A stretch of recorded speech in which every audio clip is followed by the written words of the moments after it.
مالك يوم الدين إياك نعبد وإياك نستعين اهدنا الصراط المستقيم صراط الذين أنعمت عليهم غير المغضوب عليهم ولا الضالين.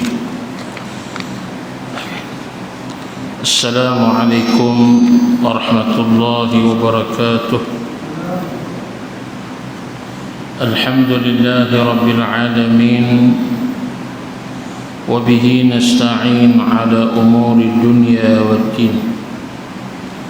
الصلاة والسلام على أشرف الأنبياء والمرسلين وعلى آله وصحبه أجمعين. اشرح لي صدري ويسر لي أمري واحلل عقدة من لساني يفقهوا قولي. أما بعد، أعوذ بالله من الشيطان الرجيم. فذكر فإن الذكرى تنفع المؤمنين. صدق الله العظيم. Kasihi Tuan Imam Fadilus Alias, kasihi Tuan Haji Rahman dan semua jawatankuasa kuasa masjid, para pegawai dan hadirin hadirat yang dimuliakan. Alhamdulillah, pada malam ini kita bersyukur kepada Allah kerana masih lagi diberikan kesempatan. Lebih-lebih lagi pada hari ini kita berada di bulan Rajab dan kemudiannya bulan Sya'ban dan kemudiannya bulan Ramadan, yang disebut sebagai suatu kesinambungan. Diibaratkan bulan Rajab itu bulan kita menanam benih. Kita mengambil benih yang berkualiti, benih yang baik untuk kita tanam sebaiknya. Bulan Sya'ban bulan kita membaja dan memelihara benih tersebut sehingga ia membesar dan mampu memberikan hasil. Maknanya bulan Ramadan bulan kita nak mengambil hasilnya. Kita nak mengambil bulan untuk kita mendapatkan hasil daripada benih yang kita tanam semenjak di bulan Rajab ini. Benihnya apa? Adalah amalan harian kita. Salat, Al-Quran, zikir, sedekah. Kita mula dan kita teruskan.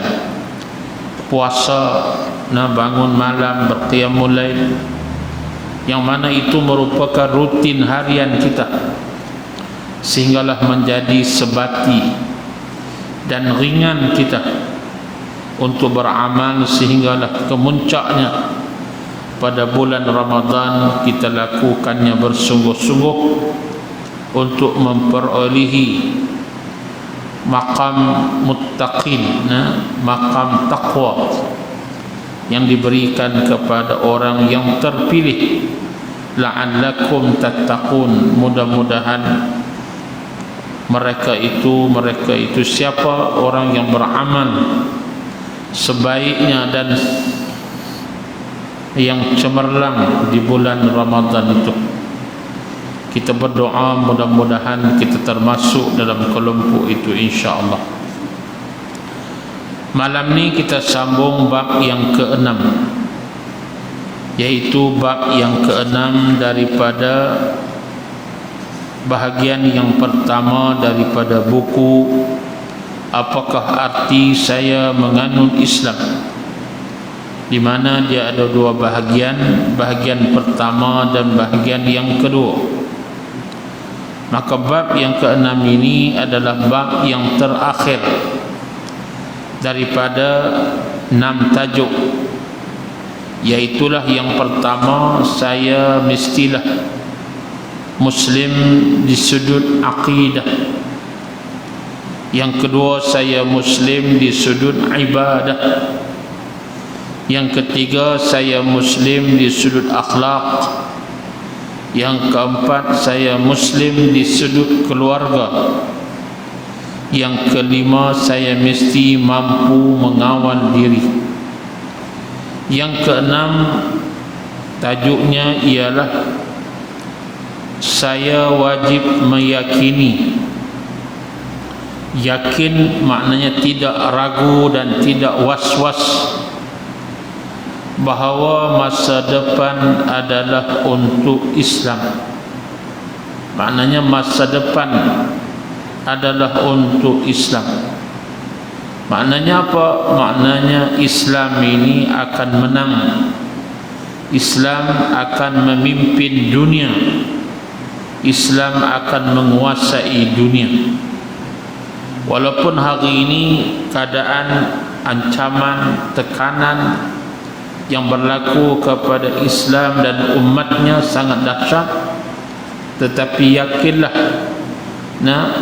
ia akan menang dan akan memimpin dunia sehinggalah saat kiamat. Persoalannya ialah kita mesti letakkan dalam diri kita keyakinan itu. Maknanya jangan kita tidak yakin Islam itu adalah agama yang mulia, yang tinggi, dan tidak ada yang lebih tinggi daripada Islam.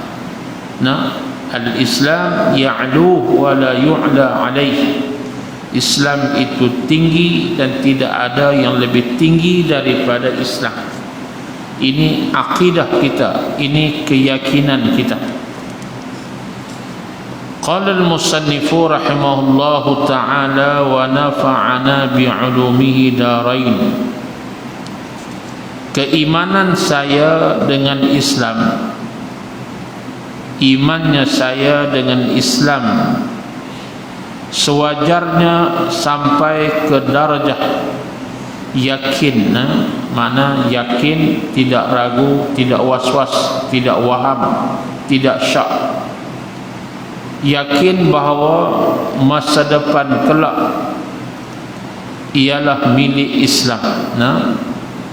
Mana Islam akan memimpin, Islam akan menjadi kuasa besar.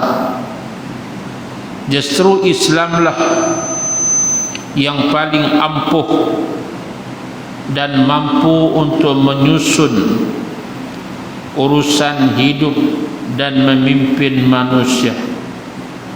Maknanya kita yakin bahawa sistem yang lain daripada Islam gagal, tidak mampu memimpin masyarakat dengan cara yang harmoni. Pasal apa? Pasal tak mampu memberikan keadilan kepada manusia. Tetapi Islam milik Allah yang Allah turunkan kepada manusia. Tentulah Allah yang sangat hebat, hakim, bijaksana, alim, sangat mengetahui. Maka Tuhan menyediakan satu peraturan kepada manusia yang bersifat rahmah, kasih sayang, mampu memimpin alam ini. Agama Islam adalah satu-satunya manhaj, kurikulum ataupun panduan atau cara hidup yang selaras dengan kehendak fitrah manusia, naluri manusia. Naluri manusia yang Allah ciptakan ada keinginan kepada unsur-unsur yang disebut oleh Allah dalam Quran, harta. Kita nak kepada harta. Islam kata boleh memiliki harta. Komunis tak boleh memiliki harta. Semua harta jadi milik negara. Kita tak boleh punya harta. Ini kefahaman yang salah. Islam boleh kita memiliki harta, tetapi kita wajib mengeluarkan zakat. Maknanya harta itu milik kita, tetapi 2,5% adalah milik asnaf yang diwajibkan. Itu peraturan. Kita ada naluri kepada perempuan, nak kepada perempuan, tabiat lelaki nak kepada perempuan. Islam membenarkannya dengan kahwin. Boleh berkahwin 1, 2, 3, 4. Tak boleh. Cuma prosesnya ada. Tapi boleh kahwin tak? Boleh. Ada agama yang tak boleh kahwin, seperti agama Buddha. Tok Sami dia tak boleh kahwin, bercanggah dengan fitrah. Pening juga. Nah, akhirnya berlakulah di belakang tabir. Itu menyekat fitrah. Pendeta, rahib, Tok Sami, sebagainya, semua itu peraturan agama mereka yang bercanggah dengan fitrah. Kita boleh berseronok, boleh bersuka, boleh bergembira, tapi ada batasnya. Jangan lalai daripada ingat pada Allah. Ada agama tak boleh gembira, tak boleh berseronok. Itu pun salah satu daripada yang bercanggah dengan Islam. Ada yang terlalu gembira sehingga melampaui batas. Tak kira halal haram. Itu dicegah oleh agama. Maksudnya Islam itu agama yang sesuai dengan fitrah manusia. Seperti mana kita baca hadis yang panjang yang diriwayatkan sahabat Nabi, jumpa Nabi tak tidur malam kerana ibadat, tak berkahwin, berpuasa, tak pernah buka, tiap-tiap hari puasa. Nabi kata, aku juga berkahwin, aku juga tidur, aku juga berpuasa dan aku berbuka. Bukan sampai tahap tak buat semua, kahwin pun tak. Punya nak jadi ahli ibadat sampai tak kahwin, punya nak ibadat sampai tak tidur. Itu yang Nabi sebut, kamu ada tanggungjawab. Badan kamu juga ada hak dia. Dia pun nak rehat juga. Ini semua gambaran bagaimana Islam itu satu agama yang sangat hebat, sehingga mana-mana kajian pun menepati kehendak fitrah manusia. Bab makan minum, perkara yang halal, perkara yang dilarang makan, semuanya ada sebab, ada kaitan dengan unsur-unsur manusia. Yang diharamkan makan, yang tidak dihalalkan, pasal apa? Ada unsur-unsur yang boleh memudaratkan dan sebagainya. Ia dapat mengimbangkan tuntutan lahiriah, zahir, dan rohaniyah insan. Ataupun dia bagi yang zahir, yang fizikal tu, yang zahir, yang nampak, rohani yang tak nampak. Islam mengatur secara zahirnya dan secara batinnya. Secara zahirnya fiqh, ilmu fiqh, cara semayang, cara nak muamalat, cara nak berurusan dengan manusia. Ada sistem dia, ada peraturan dia, ada kaedah dia. Kemudian rohani, ilmu tasawuf yang berkaitan dengan pembersihan jiwa yang diajar oleh agama. Mana zahir, secara zahirnya penampilan diri kita di segi fiqahnya mengajar kita nak berurusan dengan manusia. Semua itu ada peraturan dia. Kemudian di segi rohaninya, bagaimana proses jiwanya diajar dalam ilmu akhlak, ilmu tasawuf, bagaimana bersihkan jiwa daripada perkara-perkara mazmumah, hasad, dengki dan sebagainya. Allah berfirman, ala ya'lamu man khalaqa wa huwal latiful khabir. Apakah Allah yang mencipta itu tidak mengetahui, yakni yang kamu lahirkan dan rahsiakan, dan Allah itu maha halus dan maha mengetahui. Allah yang mengetahui, ya'lamu man khalaqa, Allah tahu apa yang diciptakannya. Apa yang diciptakan Tuhan itu Allah tahu. Baik itu Allah menentukan peraturan kepada manusia. Kemudian perkara yang pertama, manhaj Islam itu bersifat rabbani. Dia nak cerita kepada kita sebab apa kita kena yakin kepada Islam. Sebab Islam itu bersifat rabbani. Agama Islam ini bersifat rabbani. Apa maksud manhaj Islam yang bersifat rabbani? Merupakan satu corak penyataan yang kudus mengatasi sistem dan cara hidup ciptaan manusia. Sebab itu bila Nabi SAW mendapat wahyu, maka Nabi membentuk gerakan dakwah menyedarkan masyarakat jahiliyah dengan cara hidup Islam. Yang pertama, memperbetulkan cara ibadah keyakinan mereka kepada Tuhan tu.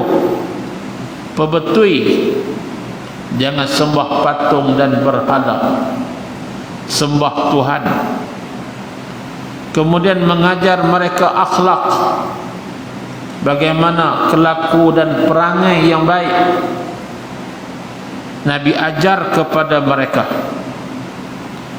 Walaupun pada waktu itu sudah ada sistem masyarakat jahiliyah dengan amalan-amalan hidup mereka, boleh berkahwin siapa yang dia suka, bini orang pun boleh.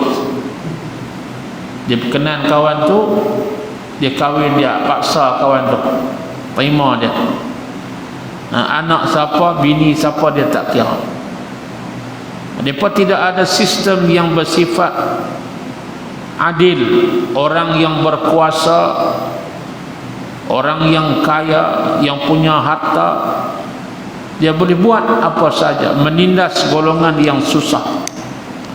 Adanya sistem hamba, adanya sistem kasta, orang kaya menindas orang miskin, berlaku kezaliman dalam jual beli. Yang Allah sebut bagaimana amalan jahiliyah, tipu dalam timbang menimbang, amalan-amalan yang disebut sebagai amalan jahiliyah itu. Maka Nabi mengajar sistem kehidupan bermula daripada memperbetulkan akidah. Sebab itu selama 13 tahun di Makkah, proses yang penting yaitu memperbetulkan akidah, yang kedua memperbaiki akhlak. Kemudian bila berlakunya hijrah ke Madinah, berlakulah proses ekonomi, menghidupkan pasar, aktiviti ekonomi, dan juga kerajaan, sistem politik dan sebagainya. Kerana semuanya itu datang daripada Allah. Sistem Islam ini bukan rekaan Nabi, tetapi adalah panduan wahyu yang Allah Ta'ala turunkan satu demi satu kepada kita. Ia mampu untuk kekal, mana relevan, dan memberi saham tamadunnya di setiap zaman, tempat dan peringkat. Bila Allah ciptakan, tak boleh kita kata hukuman tu sesuai zaman Nabi saja. Sebagai contoh, hukum orang yang berzina, kita sebat serati hotan, kita kata hari ini zaman 2024 tak sesuai. Pasal apa? Hanya sesuai zaman Nabi saja. Tak boleh. Kerana itulah sistem yang boleh menyelesaikan masalah yang berlaku hari ini.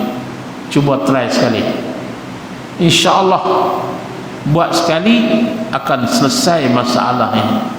Hari ini kita bercakap tentang zina, anak luar nikah.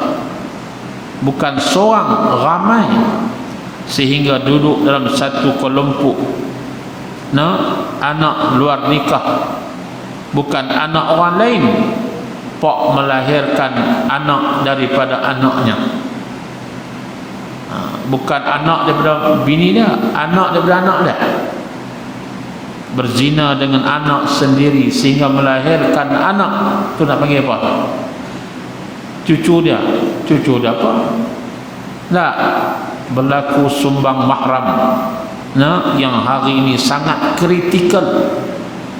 Bukan seorang dua, ramai, sehingga bertahun ada yang tak dapat dikesan, ada yang pakat simpan, dalam keadaan semua melakukan dosa.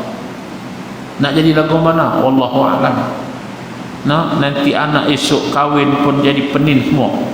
Tak. Anak luar nikah, kemudian dia membesar dalam keluarga yang telah rosak, akhirnya wal'iyadha billah, kecelaruan nasab yang sangat dahsyat. Maka cara mana nak bagi putih benda tu? Dia kena disabitkan kesalahan dan mesti dihukum dengan hukum syarak, iaitulah disebat 100 rotan. Untuk apa? Memberi pengajaran. Untuk apa? Nak memberi keinsafan yang kesannya sangat besar. Anak yang dilahirkan, dia merasakan dia itu tak ada harga, dia akan marah, timbul perasaan dendam dan sebagainya. Akhir berlaku kerosakan, berlaku pula pembunuhan, berlaku pula dendam dan sebagainya. Akhirnya rosak masyarakat. Sebab itu Islam jaga perkara yang membabitkan nasab, hifzun nasab. Menjaga nasab itu salah satu daripada 5 daruriyatul khams, 5 keutamaan dalam menjaga agama, menjaga nasab, menjaga nyawa, menjaga akal, dan marwah, dan menjaga marwah nasab itu, keturunan itu, semua itu dijaga. Jaga agama. Pasal apa? Kalau kamu murtad, kamu dihukum dengan hukum bunuh. Ini serius. Kalau kamu murtad daripada Islam, keluar daripada Islam, kamu mempermainkan Islam, kamu akan dihukum. 3 hari panggil dia bertaubat, tak mau taubat, tak mau taubat, tak mau taubat, akhirnya dia boleh dihukum. Hari ini yang rasa sedihnya ialah mahkamah boleh berkuasa menentukan nasab. Akhirnya anak yang mulanya dibesarkan dalam keluarga suaminya yang Islam, tiba-tiba ibunya yang murtad, buat tuntutan di mahkamah, akhirnya menang kepada si ibu. Anak 3 orang yang dibesarkan dalam keluarga Islam dengan bapa dia, akhirnya terpaksa ikut agama mak dia yang dah kembali murtad kepada agama lain. mahkamah memberi keputusan yang menyedihkan. Sebab perlembagaan negara kita membenarkan perkara tersebut dihujah di mahkamah. Ini yang sangat menakutkan. Anak tadi dibesarkan, dijaga oleh ibunya yang bukan Islam. Ini kes yang sedang kita kena lihat kesan dia ke depan. Mana anak tadi akan jadi seperti mana peristiwa Natrah tahun 60-an dulu, bila mana dia dibesarkan dalam keluarga Islam, kemudian kembali kepada keluarga kafir, dia kembali kafir dan mati dalam keadaan kafir. Ini sedih. Sebab undang-undang yang ada menyebabkan benda itu tidak dapat dielakkan. Maknanya dalam Islam dia jaga nasab dan jaga agama, jaga nasab. Kalau buat sesuatu yang merosakkan nasab dan keturunan dengan zina, maka dihukum sebab, dihukum rejam. Kalau sesuatu yang merosakkan akal, merosakkan akal, hukum dia apa? Dihukum sebab 40 rotan minum arak. Dia dihukum sebab. Pasal apa? Pasal merosakkan akal. Tak boleh pindah dengan hukum lain. Pasal apa? Benda tu benda yang ditetapkan untuk kamu selesaikan masyarakat yang rosak itu dengan hukum Allah. Ini ketetapan yang telah disebut oleh Allah dan ditegaskan oleh Nabi dalam hadis baginda.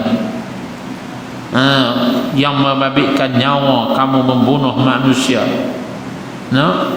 Mesti jaga nyawa manusia. Nyawa manusia tak boleh melayang begitu saja. Mesti dihukum orang yang membunuh. Maka dalam Islam ada peraturan bagi menghukum orang yang membunuh secara sengaja. Pasal apa? Pasal sistem itu Allah tetapkan. Kenapa Allah tetapkan? Karena manusia tidak boleh fikir hukuman yang paling tepat melainkan pencipta manusia yang hanya saja tahu bagaimana cara nak menghukum manusia itu. Maka sebab itu dia sebut sistem Islam ini mampu kekal dan memberi saham tamadunnya dari setiap zaman, tempat dan peringkat. Yakinlah kalau kita dapat daulatkan Islam keseluruhannya, insya-Allah seperti kata Nabi, tidak akan takut orang perempuan berjalan di waktu malam. Dia tak akan takut dah. Tak ada siapa nak ganggu dia. Tidak akan ada barang-barang yang tercicir itu akan diambil orang, karena orang takut nak ambil barang bukan hak dia. Hari ini dalam masjid pun dia rokah boleh lagi, tambah duduk tepi jalan pakai tak ada apa. Pasal apa berlaku begitu? Pasal tidak ada kegerunan. Nakala minallah, pencegahan itu tak berlaku, walaupun hukuman di penjara dan sebagainya. Pasal apa? Pasal hukuman dan undang-undang itu tidak ada roh, tidak ada suatu roh. Roh ni suatu pencegahan daripada Allah. Allah campakkan dalam hati manusia rasa gerun dengan undang-undang dan peraturan Islam itu. Tapi hari ini dimomokkan undang-undang itu zalim. Kalau curi potong tangan, habis kudung semua, dia berkata. Hak curi ya, takkan semua curi. Sepatutnya kita sokong untuk utamanya orang yang kaya-raya, pasal nak menjaga hartanya. Hari ini bagaimana mudahnya kes jenayah berlaku berleluasa. Maka sebab itu peraturan Islam sangat-sangat penting untuk menjaga manusia daripada melakukan jenayah dan sebagainya. Mana sistem Islam ni dia sesuai sepanjang zaman. Cumanya musuh Islam mereka momokkan kezaliman, dia momokkan suatu yang menggerunkan. Dia kata kalau Islam ditegakkan, habis semua orang dipaksa itu ini dan sebagainya. Dia bagi satu gambaran yang salah sehingga timbullah istilah Islamofobia. Fobia dengan Islam ni, takut dengan Islam ni. Ini gambaran yang cuba digambarkan. Tapi alhamdulillah, dengan apa yang berlaku di Gaza, di Palestin, mereka tengok bagaimana layanan tentera Hamas kepada orang-orang tawanan sangat hebat, sehingga yang ditawan tu lambai tangan kepada yang menawannya. Tak sepatutnya orang yang ditawan ni memang bencilah, meluatlah pada orang yang tawan dia tu. Tapi sebaliknya, dilambai-lambai tangan, bergembira, sonok, sehingga ditemu ramah kepada orang-orang tua yang ditawan. Dia kata apa? Kami dilayan seumpama permaisuri. Kami ini tawanan depa. Depa tak makan demi nak bagi kami makan. Depa utamakan kami dulu. Minuman air depa utamakan kami dulu. Makanan depa utamakan kami dulu. Dijamu dengan makanan yang lazat, yang hebat. Depa makan buah kurma saja. Kami dijamu dengan kambing, dengan daging, dengan itu ini, roti dan sebagainya. Anak-anak kecil gembira, sehingga diajar mereka dengan beberapa ayat surah-surah pendek.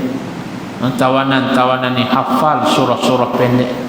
Sepanjang mereka duduk dalam tawanan tu, mereka dibentuk dengan akhlak Islam dan diajar dengan ajaran Islam. Akhirnya dunia nampak siapalah penjenayah dan siapa yang dituduh penjenayah. Ini yang berlaku hari ini. Walaupun kita nampak yang mati hari ini 22,000, tetapi berita berkata bukan 22,000, mungkin 200,000 yang sudah memeluk Islam. Maknanya Allah gantikan balik dengan pengorbanan syahidnya penduduk Gaza. Dunia melihat bagaimana kekentalan jiwa mereka. Mereka tak kisah, mereka tak menangis. Balik tengok rumah runtuh, mereka tak salahkan peperangan. Mereka kata kami akan duduk di sini kerana ini tanah air kami. Kalau kami mati, kami kembali kepada Allah. Mati pula sebagai syuhada, mati yang terbaik. Tenang, jawapan mereka tenang. Mereka tak sabut. Mungkin kita lebih sabut daripada mereka. Mereka tak sabut. Kita boleh bayangkan duduk dalam keadaan tak ada api, tak ada air, tak ada elektrik. Kita duduk bayang nak berak lagu mana, nak pergi tandas lagu mana, nak makan lagu mana. Masya Allah, hebat. Mereka guna solar, cah bateri guna solar. Setiap kali mereka buat serangan, mereka rakam serangan tersebut, paparkan kepada dunia kecanggihan mereka, teknologi yang ada. Dunia heran macam mana putus segala hubungan, listriknya, gas dan sebagainya, tapi mereka masih boleh hidup. Ini kekuatan akal yang Allah berikan kepada mereka, dan mereka boleh hidup dengan keadaan yang bagi kita sangat-sangat dahsyat. Ini gambaran yang kita nampak depan mata kepala kita, bagaimana hebatnya orang-orang Gaza yang harian mereka, hiburan mereka ialah apa? Ialah Al-Quran. Anak-anak kecil ditemu ramah, jawapannya sangat hebat. Kemana ayahmu? Fil jannah, dia kata. Di mana ibumu? Fil jannah. Kamu duduk siapa? Aku duduk dengan Allah. Kita budak dia satu dijawab lagu tu. Duduk dengan siapa? Dengan Allah ya. Allah ada. Allahu hayyul la yamut. Allah itu hidup dan tak mati. Aku hidup dengan Allah. Mana ayah kamu, kakak kamu, semua di syurga. Kamu ke mana? Nanti aku juga ke situ. Aku masih hidup, aku teruskan kehidupan. Ini ketenangan yang mereka didik anak-anak mereka. Jangan takut, jangan menangis. Dan hebatnya jiran-jiran boleh menjaga anak-anak ini. Dianggap satu keluarga besar. Anak siapa pun pakak-pakak jaga, pakak-pakak bagi makan dan sebagainya. Masya Allah, satu benda yang luar biasa yang hari dunia nampak akan keikhlasan mereka mempertahankan bumi mereka yang Allah pilih sebagai bumi barakah, bumi para anbiya, bumi yang debu-debunya pernah dipijak oleh para nabi dan para rasul. Bumi ini sangat hebat, sangat barakah. Sebab itu kita nampak macam susah, tetapi mereka manusia yang hebat. Itulah yang pertama. Islam itu bersifat Rabbani.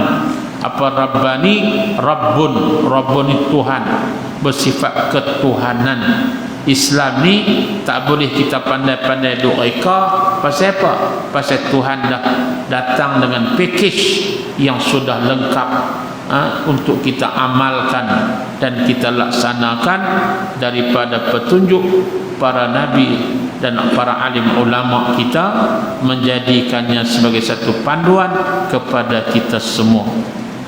Kemudian yang kedua, manhaj Islam bersifat universal, alamiyah, melingkupi semua alam, alamiyah.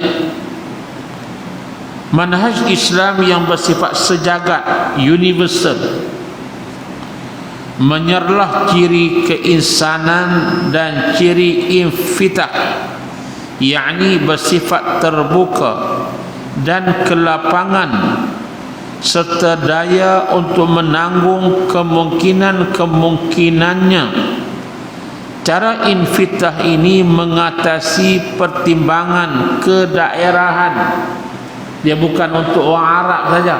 Islam ni turun kepada Nabi untuk masyarakat padang pasir saja. Kawasan padi macam kita tak sesuai, ataupun kawasan tepi laut tak sesuai.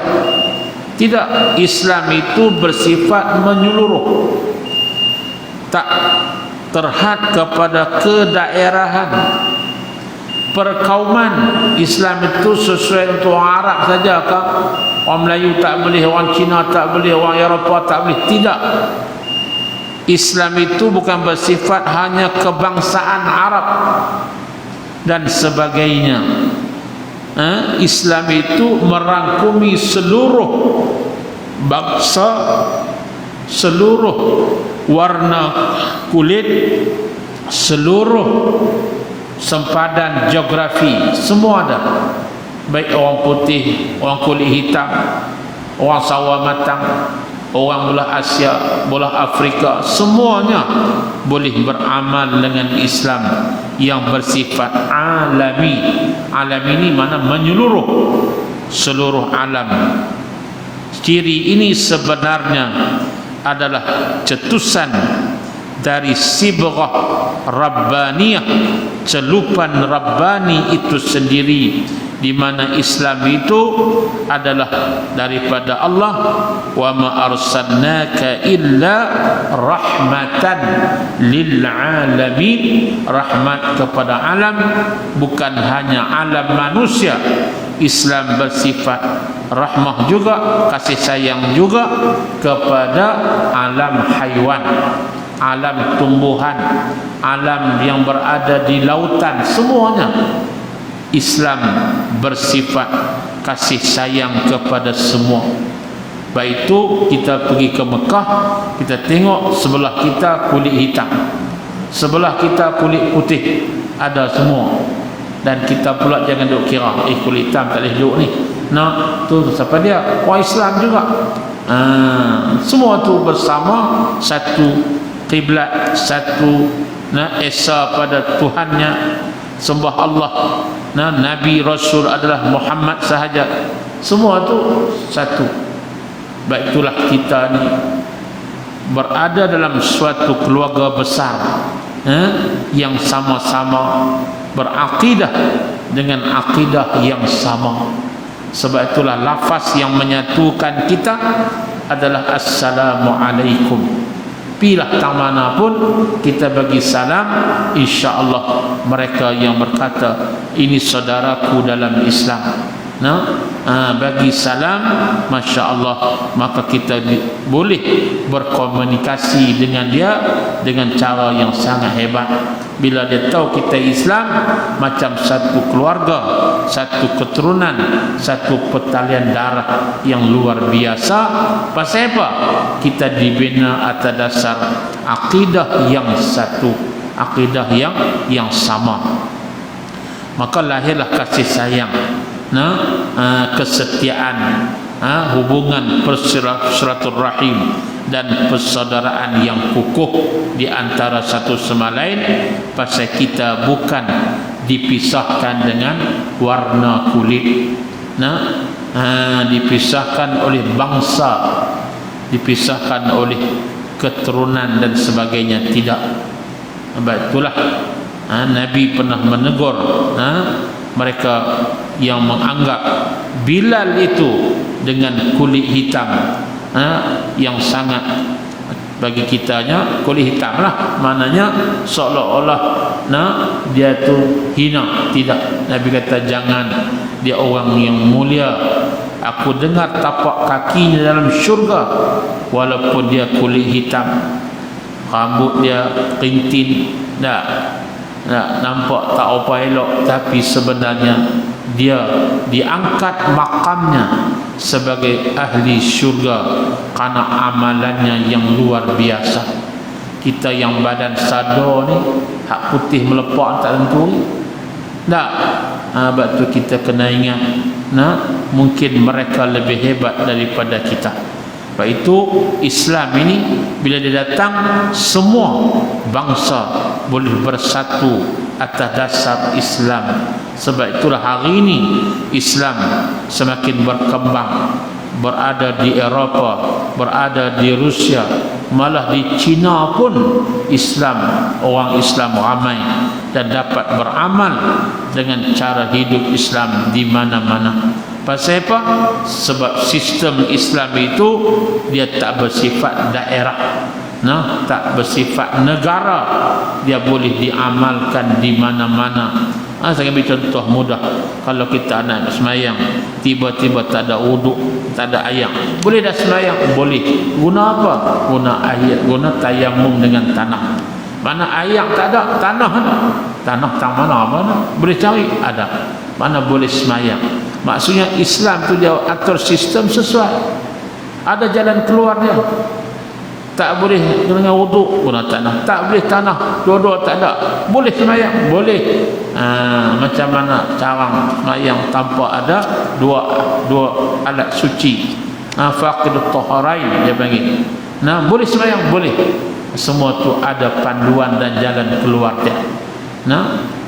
Sebab itulah Islam ini dia tak bersifat statik, dia ada jalan keluarnya. Apabila berlaku satu masalah, dia ada jawapannya. Itulah keanjalan, kehebatan sistem Islam yang diajar kepada kita oleh Nabi sallallahu alaihi wasallam.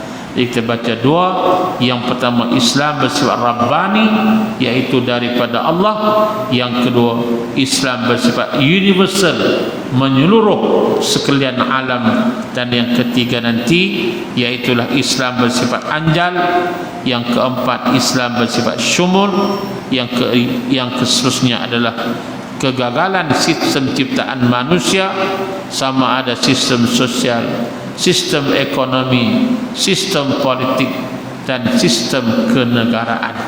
Kegagalan sistem-sistem yang diciptakan manusia, hari ini, sistem komunis gagal, sistem kapitalis gagal, yang Islam semakin berkembang. InsyaAllah cumanya umat Islam dan negara umat Islam masih ada pemimpinnya yang belum yakin dengan Islam. Ini persoalan yang perlu kita fikirkan bersama.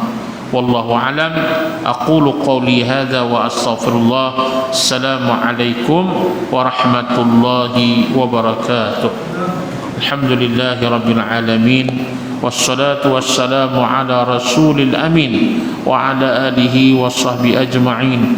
Allahumma inna nas'aluka ridhaka wal jannah wa na'udzu bika min sakhatika wan nar. Allahumma innaka 'afuwun karim tuhibbul 'afwa fa'fu 'anna wa 'an walidina wa 'an jami'il muslimina wal muslimat bi rahmatika ya arhamar rahimin. Allahumma ansur ikhwana al mustad'afin wal mujahidin fi Palestin wa fi Gaza wa fi kulli makan wa fi kulli zaman ya rabbal alamin. Wa sallallahu ala sayyidina Muhammad walhamdulillahi rabbil alamin.